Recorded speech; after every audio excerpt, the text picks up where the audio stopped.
Ya pemirsa, sekarang saya mau cek dulu nih rekan saya sudah siap tidak ya untuk bertanya-tanya kepada masyarakat.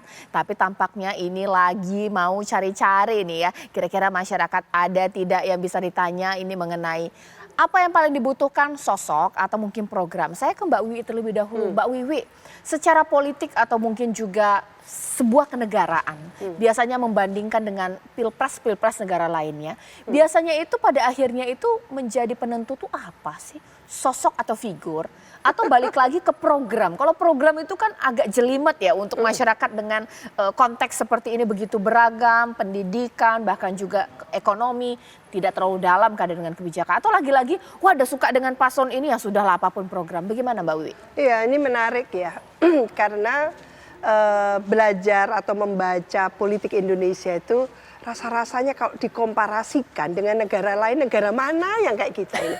Iya, negara kita ini negara unik arsipelago yang ditopang atau didukung oleh daerah-daerah yang variatif gitu ya. Tidak seluruhnya maju, ada separuh maju, ada yang kurang maju dan sebagainya lah. Tentu masyarakat yang variatif, yang majemuk seperti ini juga memberikan tentu gitu lesson learn perilaku pemilih yang tidak sama dari pemilu 2019 ke pemilu 2024, beda banget. Yeah.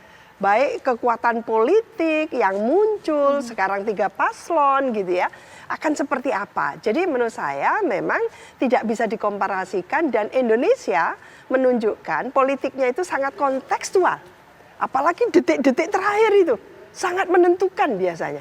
Jadi konteksnya itu akan berpihak ke siapa pada detik-detik terakhir itu.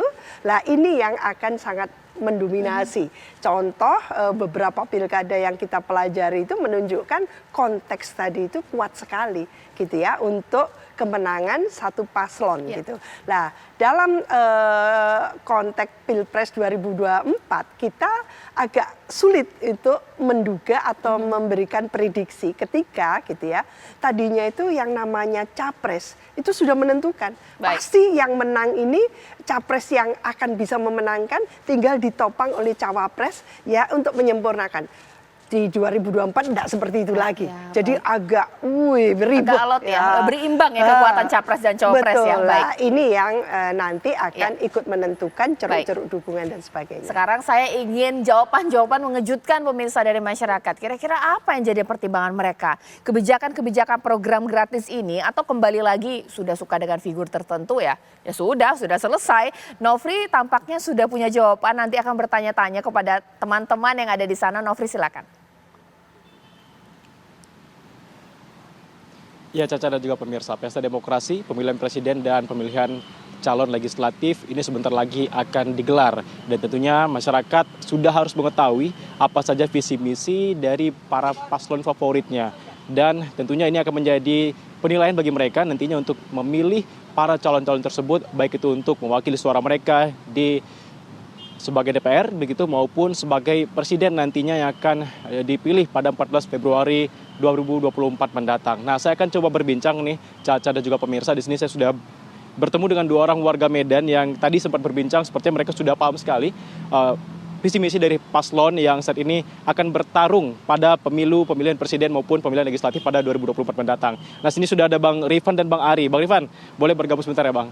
Bang, ini kan pemilu sebentar lagi akan digelar Bang ya, baik itu pemilihan legislatif maupun presiden nih.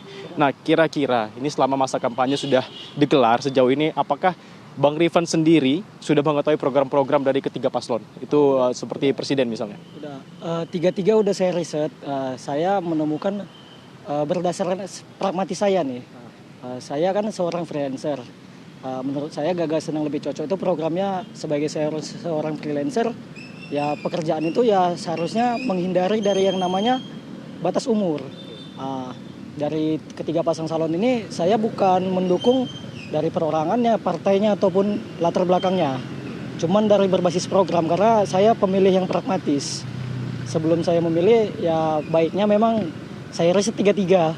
Udah riset belum nih Bang ketiganya? Nah, udah riset. Nah, kira-kira yang paling cocok nih menurut Abang dari program ketiga paslon ataupun sebagai paslon favorit Abang nih nantinya akan dipilih, apa sih kira-kira yang sudah ini cocok nih buat saya nih gitu?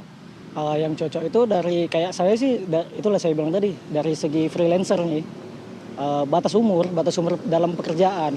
Jadi nggak ada yang namanya membatasi rasisme atau segala macam. Karena kan banyak sekarang kayak mau di kriteria pekerjaan itu ada yang harus begini, harus begitu, umurnya batasnya sekian, begitu. Baik. Nah, Bang Rifan sendiri kira-kira memilih calon presiden, wakil presiden ini berdasarkan misal tokohnya atau partainya atau malah ini memang fokus pada programnya yang Abang rasa ini bagus? Fokus pada program karena secara pragmatis saya meriset. Nggak bukan secara latar belakang ataupun partai. Baik, berarti udah tahu ya pilihannya siapa ya. Tapi jangan disebutin Bang Rifan ya. Oke Bang Rifan, thank you. Kita akan berbincang juga dengan Bang Ari di sini. Bang Ari boleh bergabung Bang.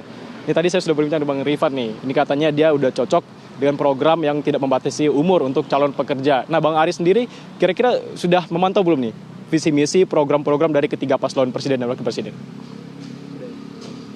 Sejauh ini kalau dari saya pribadi tidak terlalu sih untuk ketiga pasangan paslon-paslon yang bakalan ikut untuk pesta demokrasi di waktu yang akan datang ini, tetapi ada beberapa gagasan yang memang harus ditunjukkan dengan benar apakah itu memang benar terjadi di negara kita. Berarti Abang secara umum saja ya. Nah Bang Ari sendiri kira-kira udah ada belum program nih yang Abang rasa cocok untuk diri Abang maupun ya kehidupan Abang sehari-hari saat ini yang Abang rasa ini bakal bagus nih untuk kedepannya untuk Indonesia? Ya ada sih beberapa gagasan yang saya lihat dengan cara terang-terangan dari tiga paslon yang memang itulah harapan kita. Contohnya Bang, satu saja. Contohnya ada salah satu paslon mengatakan macam mana caranya beliau membuat negara kita bisa mandi dengan buatan sabun sendiri, naik mobil dengan buatan Indonesia sendiri, menggunakan sepatu dengan buatan Indonesia sendiri. Nah, dan itu yang saya harapkan. Dan Berarti lebih kepada menciptakan produk-produk sendiri ya, produk lokal ya. Baik Bang Ari. Nah Bang Ari sendiri memilih presiden nantinya kira-kira berdasarkan program, calon atau ini dari partainya nih kira-kira? kalau saya jujur 30 tahun saya lahir, belum pernah saya cucu mau dari wali kota, gubernur, presiden. Mungkin untuk kali ini saya akan ada cucu. Ini karena tokohnya atau karena programnya atau karena partainya? Tidak karena partai, karena orang pribadi ya. Pribadinya. Sosoknya ya? Sosok Oke, pribadi. Bang Ari, terima kasih. Selamat nanti akan mengikuti pesta demokrasi ya untuk setelah sekian lama tidak memilih, ini bakal milih ya. Jangan golput Bang Ari. Thank you Bang Ari. Nah itu tadi pemirsa seperti apa tanggapan dua orang warga Medan, ada Bang Rifan dan Bang Ari yang tampaknya ini sudah menentukan pasangan calon yang akan mereka pilih nantinya pada 14 Februari 2024 mendatang. Dan untuk Anda pemirsa yang belum mengetahui akan memilih siapa, sudah sepatutnya saat ini untuk mencari referensi yang pas akan ketiga paslon calon presiden maupun wakil presiden dan menghindari hoax dan tentunya menghindari politik uang. Karena kami kabarkan Anda putuskan. Demikian Caca. Ya, terima kasih Nofri. Wah, ini sampai riset loh pemirsa untuk menentukan pilihannya di Pilpres 2024. Bahkan ada juga tadi, biasanya apolitis tapi 2024 dia mau nyucuk. Kalau istilahnya Medan tuh nyoblos maksudnya pemirsa ya. Saya kayak balik kampung nih sebenarnya. Oke, langsung saya tanyakan kepada Mas Arya Bima. Mas Arya Bima, sebenarnya kebijakan internet gratis ini sebagai kebijakan penantang tidak sih kepada 02 makan siang gratis? Tidak. Itu sebenarnya kalau Pak Jokowi tahu nawacita 1-2 itu kan ada tol laut, tol darat, dan tol udara. Jadi menjadikan Indonesia yang produktif itu bagaimana interkoneksitas ini kita sambung dari darat lewat jalan tol, jalan trans, kemudian kita sambung lewat pelabuhan, kita lewat udara pembangunan bandara-bandara, kita kasih listrik 35.000 watt dan kita interkonektaskan dengan yang namanya tol udara yaitu telekomunikasi, apalagi dengan era disrupsi kemarin.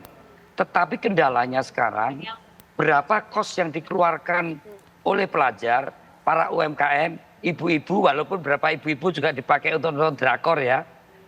Ini terjadi satu lompatan disruption yang akhirnya semua masyarakat membutuhkan ini. Ya. Sekarang UMKM menggunakan online baik Facebook, Twitter, Instagram, TikTok ya. Intinya bahwa era disrupsi teknologi ini harus fasilitas hadir. Dan kita melihat bahwa yang namanya program internet gratis itu tidak bisa dilihat internet gratis semata. Kita juga sediakan 17 juta lapangan kerja terkonek internet gratis dengan 17 juta lapangan kerja ini terkonek. satu desa, satu paskes, satu nakes terkonek dengan internet gratis. Kemudian juga yang terkait dengan hal-hal yang menyangkut bagaimana untuk untuk mendapatkan satu sarjana, satu keluarga miskin. Juga untuk yang mendapatkan bagaimana berusaha termasuk UMKM dan koperasi yang saat ini 98% tenaga kerja kita di UMKM dan mendongkrak PDB kita memberikan kontribusi terhadap 60% PDB. Masa kita tidak beri fasilitasi gitu.